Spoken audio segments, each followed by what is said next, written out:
If you were to pick up this copy of Pokemon Fire Red right now and try to get a shiny starter, how long do you think it would take you? What about a shiny starter with perfect competitive stats? And I don't just mean like perfect attack and speed and a decent nature. I mean 100% flawless, 31 in every single IV and shiny. I'll spoil the answer for you. It's probably never. Your grandchildren's grandchildren's grandchildren will still be resetting your Game Boy Advance in hopes of this happening one day.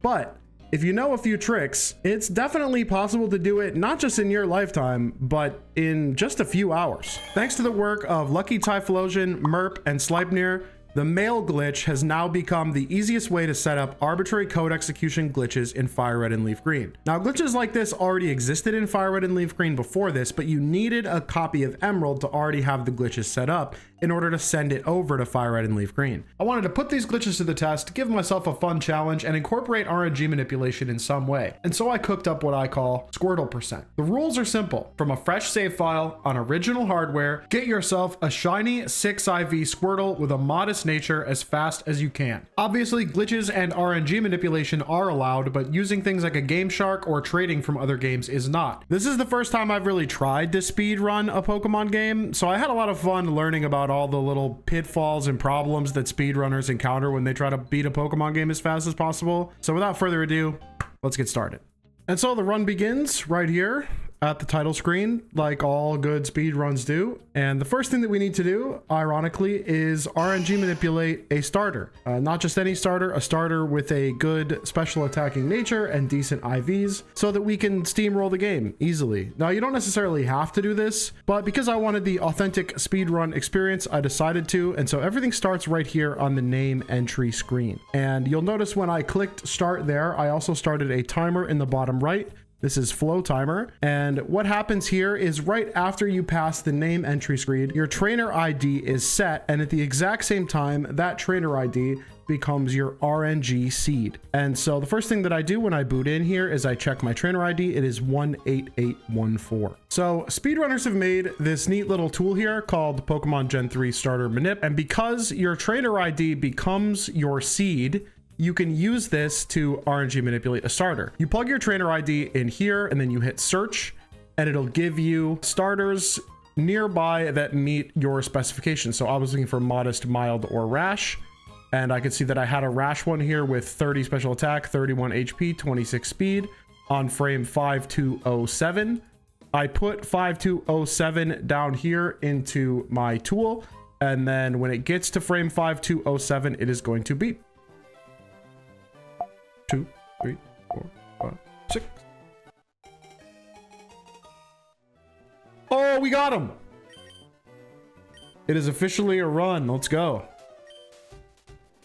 So that may seem pretty easy, but it's actually really annoying compared to normal RNG manips in Gen 3 games, because when there's NPCs in the background like there are when you're walking from your bedroom to the lab, the NPCs can move and those random movements cause extra RNG advances. Go away, fat man. So the first couple times you try this, you'll find that you actually wind up being late by a lot. And so then you have to adjust, but then the adjustment isn't always the same. And so you wind up being late, sometimes early, sometimes. It actually took me like 18 tries to hit a Squirtle. And I varied anywhere from 3 frames early to 3 frames late, despite not changing my timer. So the first things we need to do are 1, get to Celadon City so that we can buy mail at the department store because we need mail for the glitch. And then the second thing we need to do is get an Everstone before we go into Rock Tunnel. And to do that, we need to have caught 20 Pokemon. Now, why do I need an Everstone? Because I need to level up an Abra to level 33 so I can trade it for Mr. Mime and have the Mr. Mime know the move Recycle. We can't set up the mail glitch without Recycle, so it needs to be done.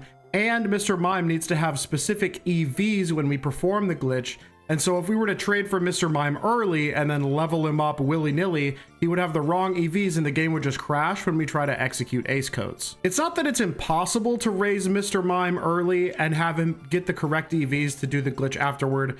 But there's no way to reverse EVs if you mess it up along the way, because Pomegberry and those things don't reduce EVs in this game. So it's in your best interest to keep it as simple as possible, even though you could theoretically get the perfect route, fight all the exact traders so that when you get to the point of doing the glitch, Mr. Mime has the correct EVs. So I just caught my first Pidgey there, so we are officially at 2 of the 20 Pokemon that we need. And from here on out, I'm just gonna rapid fire through some of the touch points. Rock should be super easy. This is the reason we chose Squirtle in the first place, and RNG manipulated its stats. You'll want to stop at the mark, grab some Pokeballs, potions, antidotes, paralyze heals, and 3 repels to get through Mount Moon. After you get the running shoes, make sure you don't run into this trainer, or this trainer. Although they did help me get Wartortle a little early. You can find Nidoran, Spearow, Mankey, and Jigglypuff in the grasses on this route, and I recommend catching some of them, but I didn't this time around, although I did take a stop in the Pokemon Center to pick up Magikarp. Then I wasted some time trying to catch a Geodude and was eventually successful. I also picked up a Zubat, and I made sure to grab the first rare candy of the run right here. And then right after my repel ran out, I took 3 steps and boom, we got Paris. So that was kind of a lucky pickup, made up for my missed Pokemon on the previous route. He did use Stunspore and paralyze me though, which was kind of annoying. I grabbed this hidden Moonstone here out of pure cope that I might find a Clefairy on my way out, and that would get me an extra evolution, but that did not happen. All in all, Mount Moon was pretty easy and straightforward. I think I got out of here with a level 19 Wartortle and 9 of my 20 Pokemon in the Pokedex registered.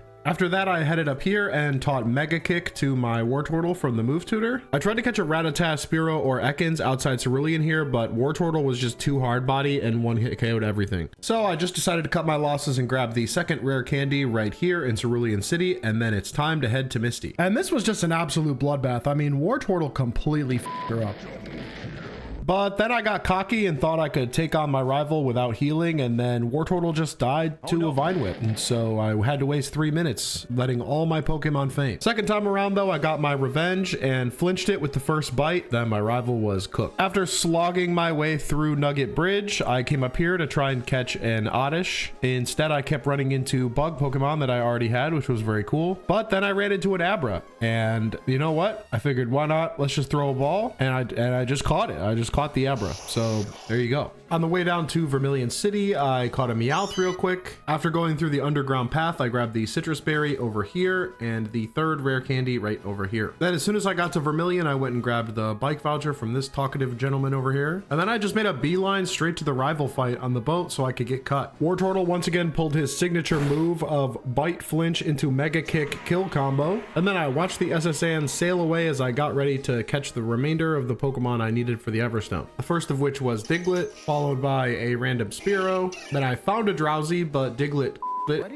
But I quickly found another one, and that puts us at 14 of 20. I had absolutely terrible luck trying to find an Oddish. I just kept finding Meowths and Pidgeys, but I was finally able to pin one down. I made my way back up to Cerulean City, grabbed the bike, then it took me 1, 2, 3, 4 Pokeballs to finally catch a Rattata. And then I spent a bunch of time dinking around here trying to also catch an Ekans. And in general, this part of the run is probably where I goofed up the most. I really should have had a better plan for getting these 20 Pokemon without having to do a bunch of messing around before I head over to the rock tunnel, and this cost me a lot of time. I even wound up switch training Weedle to evolve it into Kakuna, and then the last 2 that I went for were Voltorb, which took me a whopping 4 encounters. And then I poked my head into the rock tunnel to get number 20 Machop. Now, taking an hour and a half might not seem like a long time to get to the rock tunnel in Fire Red and Leaf Green, but the world record gets here in like an hour and 5 minutes. So it took me an extra 20 minutes of dinking around and catching Pokemon just to get this Everstone. So now I just need to get through rock tunnel as fast as possible, which should be easy considering I've been doing it my entire life, and yet I spent a bunch of time running into walls and being an idiot, so maybe I should have looked at a map. It took me a full 10 minutes to get through the rock tunnel, which is kind of embarrassing, but then once I got to Celadon City, I just came up here and grabbed the T, and then I headed west over towards Cycling Road to try and get myself a level 22 Spearow. And the reason I need a level 22 Spearow is because I need to trade it for Farfetch'd, and I need the move Knockoff, which Farfetch'd learns at level 21. And I actually did find a level 22 Spearow, but it did not want to stay in the ball, and so I decided, you know what, I'll try to weaken it. And War Turtle just quit, of course. After what felt like hours, I finally settled on a level 20 Spearow, and that'll just have to be good enough, and I'll use a rare candy. And so our final stop before we begin 100% Abra mode is to head over to Saffron City and grab the Psychic TM from Mr. Psychic in this house right here. We can teach Psychic directly to Abra, and then he can just level himself all the way up to 33.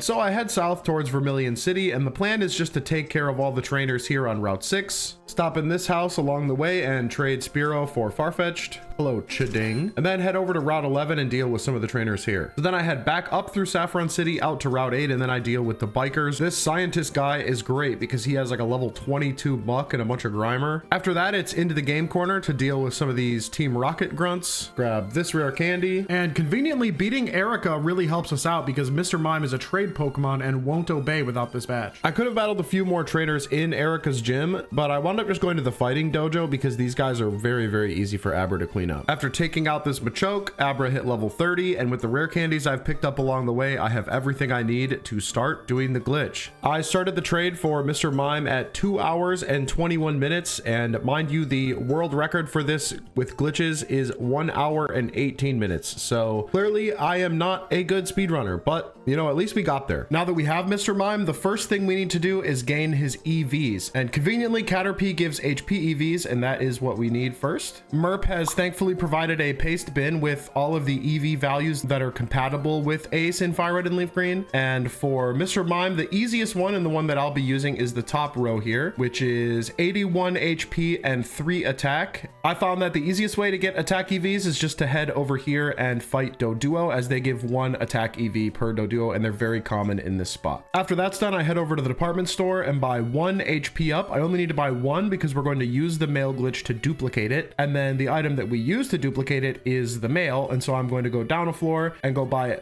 about 50 retro mails, because what we're going to be doing is turning retro mail into HP ups using the glitch. And so after the EVs are set, I use my rare candies to get Mr. Mime up to 33 and teach him Recycle, which is the first move that we need for this glitch. And then I use 1 more rare candy on Chiding to teach him Knockoff at level 21 because I didn't get a level 22 Spearow. Next, I give my low HP War Turtle a citrus berry so that when he gets hit in battle, he'll consume it. And then last but not least, I need to give Mr. Mime some mail and put a message on it. Abra is just the fastest one to put. So how do we actually perform the glitch? Well, we need a double battle, and so I save right in front of these two here. Just in case I mess it up, I can reload from this point, but I actually don't wind up having to do that. And so we begin the double battle, and our lead Pokemon are War Turtle at low HP holding the berry, and Farfetch knowing Knockoff. And so for the first turn, we're just gonna peck into War Turtle. Then War Turtle consumes the citrus berry. We switch War Turtle out for Mr. Mime, and then we use Knockoff into the Mr. Mime slot, and that allows us to knock off the mail. Once the mail has been knocked off, we use Recycle, and we should see him actually pick up the citrus berry, which means the glitch worked. Now we just need to finish the battle and feint the opponent's Pokemon, and we've done everything we need to set up. Now I know that was kind of fast, so let's recap. Knocking off mail by itself normally doesn't do anything. The game will say the mail's been knocked off, but then if you go into the party screen, it's still holding it. Fortunately, Lucky Typhlosion discovered recycling a berry was the key to this glitch, based on a hunch from the similar mail glitch in Ruby and Sapphire using Thief. See, the game only has 6 slots for storing held mail messages, 1 for each party member. For this reason, Pokemon holding mail cannot be put in the PC. You must remove the mail, which also clears the message slot. But knocking off the mail and recycling the berry replaces the held item without clearing the slot. The first mail slot is now full, but the game still lets you give mail to your entire party. And when you try to give mail to your 6th Pokemon, the magic starts. First, we need to give our 6th Pokemon the item we want to dupe. And then we need to try and give him mail. It'll let us enter a message, but we'll see nothing but question marks. And then we hit start to pass that screen, and the HP up actually gets replaced by the mail, but Kakuna keeps an HP up equipped. So you can just keep repeating this over and over again by turning mail into HP ups. Once I've made 8, it's time for the rest of the glitch. And I'm going to give all 8 of them to Mr. Mime, putting him at 81 HP EVs when all is said and done. Until now, Fire Red and Leaf Green had basically no major glitches, so being able to dupe items like this brings it closer to Red and Blue's experience of being able to dupe items by racing to missing no as fast as possible. But once we place Mr. Mime into the PC and go into the 7th mail slot, we unlock a new level of broken. After entering wandering as the second word in the 7th mail slot, we go into box 3 slot 1 and check on our Mr. Mime, and he has become a horrifying abomination. And so now to stabilize everything, we can undo the glitch by removing mail from our Pokemon. If you ever want to redo the glitch, you just need to give mail to 5 of your Pokemon again, and then your 6th Pokemon will let you access that 7th mail slot. So what exactly did we do to Mr. Mime, and what kind of insane powers does his new otherworldly form give us? Well, for starters, at the most basic level, all we did was switch a 0 to a 2. The 0 in question is the very first digit of Mr. Mime's PID. See, when the game is trying to put a word into the 7th mail slot, it doesn't actually know where to put it, and so it winds up writing data where it's not supposed to. This word slot right here in particular maps to the first 4 digits of the PID of the Pokemon that's in box 3 slot 1. We could write all kinds of data in here, but by going specifically to adjectives and then wandering, we're writing a very specific value into Mr. Mime's PID, and that value is 2000. People who have watched my totally normal Zigzagoon video will know that changing a Pokemon's PID also changes the order in which their data is read by the game, and similar to how Pomeg corruption turns Pokemon into other Pokemon in Emerald, we could have changed Mr. Mime's EVs to turn him into any Pokemon, but we specifically turned him into Pokemon 0351. See, the game thinks his name is and it really doesn't like that.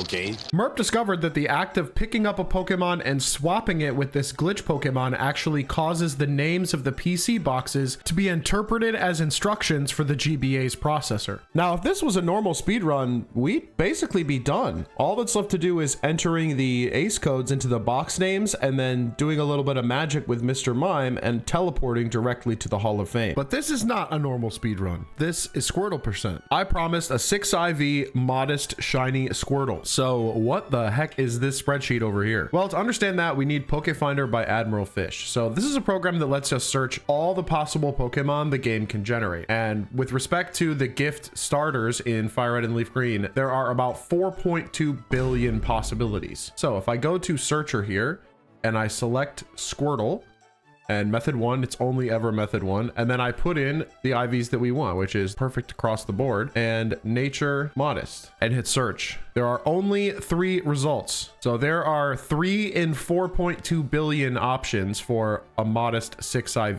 Squirtle. I mean, we don't even have every nature here. There's 3 modests, a timid, a calm, and a docile, and that is it. For reasons I'll explain later, I wound up choosing this one right here, PID F9426F72. So that's the Squirtle we're going to try and aim for, but how do we turn it shiny? That's where Sleipnir comes in. See, Sleipnir made this pastebin document full of ace codes that you can use with this box grab execution method. And one of them allows you to change your trainer ID or secret ID. Your trainer ID, secret ID, and the Pokemon's PID get mathed together in order to determine whether or not a Pokemon appears shiny in game. So Sleipnir made this box code to be able to change your trainer ID or secret ID, but it's kind of this really complicated switch case statement that takes a little while to work out every time you want to change it. So I made an Excel spreadsheet where I can just plug in the PID that I want, F9426F72, and I plug in my trainer ID and it spits out an ace code specifically for turning that Pokemon shiny. And we can actually test that with the one that's shown up here. If I go into Pokefinder and I make a new profile with our TID 18814 and the secret ID that it suggests, 57166, and then search,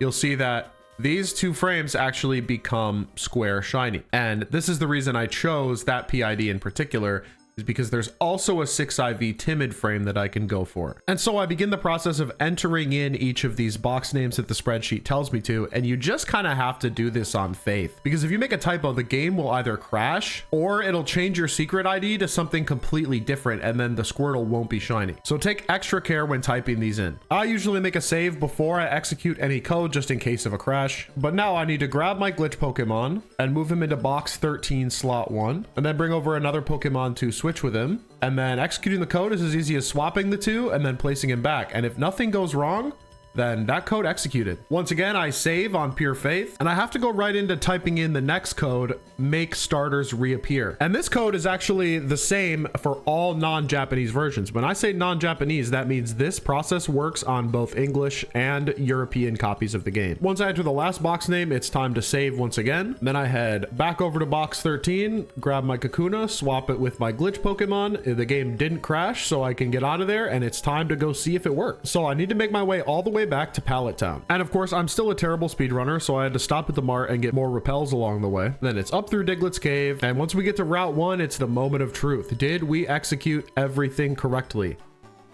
Did we hit that respawn code first try? Oh yeah. It's manip time, baby.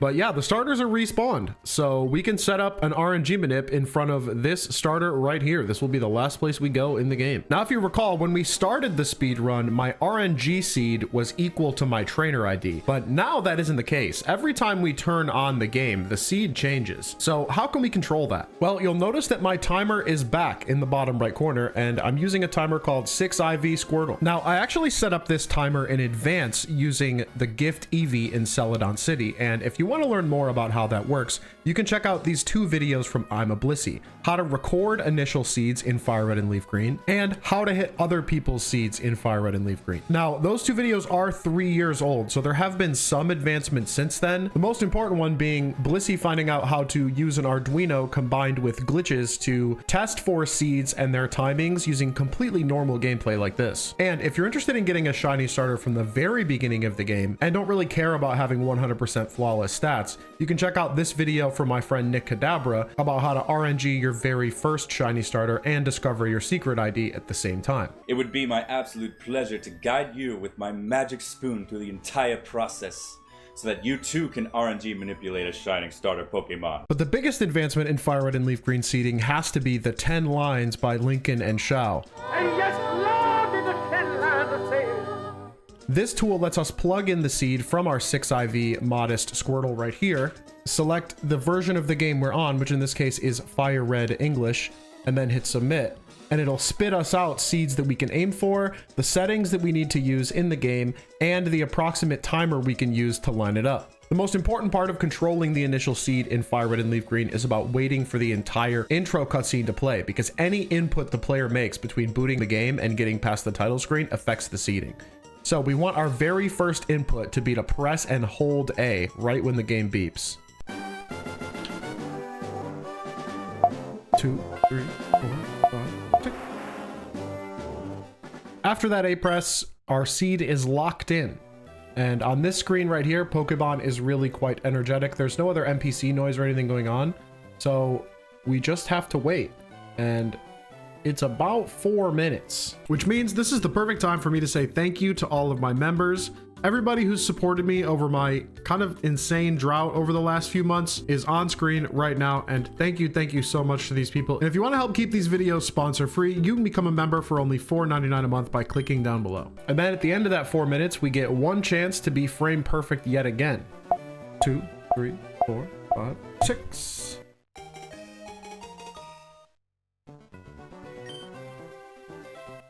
Ghost Gary.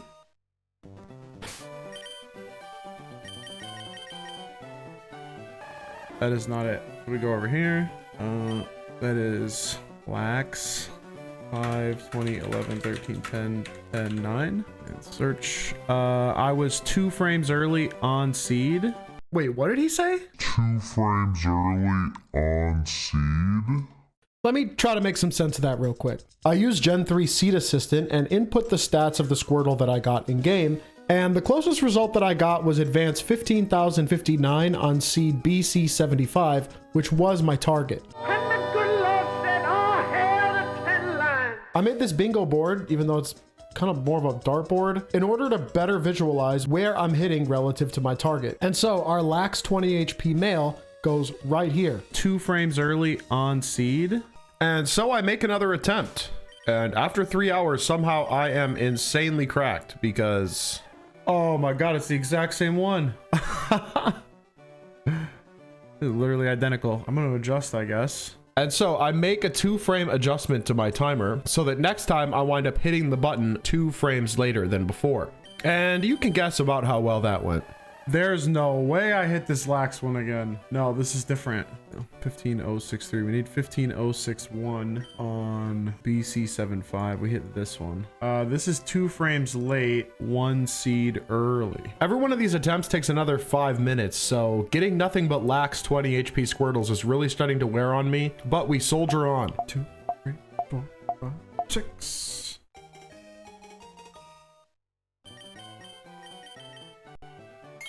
Oh, we did it! Oh, look at that.